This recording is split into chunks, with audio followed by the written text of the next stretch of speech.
ಸ್ವೀಕರಿಸಲು ಆಹ್ವಾನಿಸುತ್ತೇನೆ.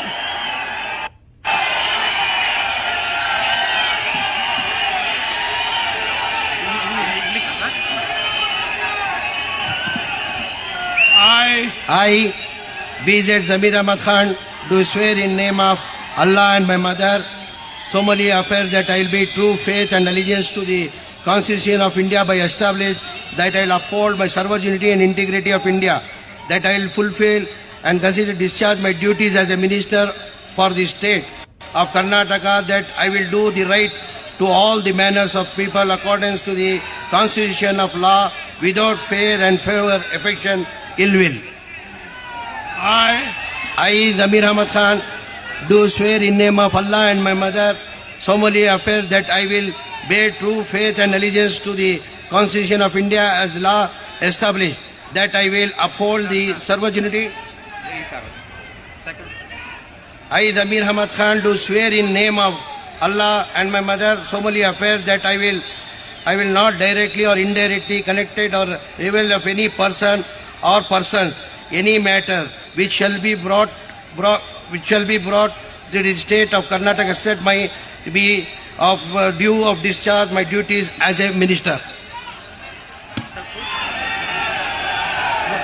तो कर्नाटका में कांग्रेस के जाने माने चेहरे जमीर अहमद खान ने भी अपने ओहदे और राजदारी का हलफ लिया और ये लगातार चौथी बार है जो एमएलए की तौर पर कांग्रेस की तरफ से जमीर अहमद खान ने जीत हासिल की है। तो चमराजपेट वो कॉन्स्टिट्यूएंसी है जो कि बहुत अहमियत की हामिल थी और इसमें काफी टफ फाइट देखने को मिली है। जमीर अहमद खान ने बीजेपी के भास्कर राव को हराते हुए चमराजपेट कॉन्स्टिट्यूएंसी से जीत हासिल की थी। हालांकि कई तरह से अपनी बातों को रखते हुए जमीर अहमद खान भी लगातार नजर आए हैं और एक बार फिर से आपको बताते चले कांग्रेस की तरफ से जमीर अहमद खान को कैबिनेट में शामिल किया गया है। अपने ओहदे और राजदारी का हलफ ले चुके हैं जमीर अहमद खान। तो 4 बार से लगातार कांग्रेस के एमएलए रह चुके हैं। चौथी बार भी जीत हासिल की जमीर अहमद खान ने। चमराजपेट कॉन्स्टिट्यूएंसी से जीत हासिल करके जमीर अहमद खान आगे बढ़े हैं और ये देखिए लगातार मुबारकबाद लेते हुए जमीर अहमद खान आगे बढ़ चुके हैं और अपनी हलफ बर्दारी तकरीब ने सभी ने अपनी अपनी तरह से हलफ बर्दारी तकरीब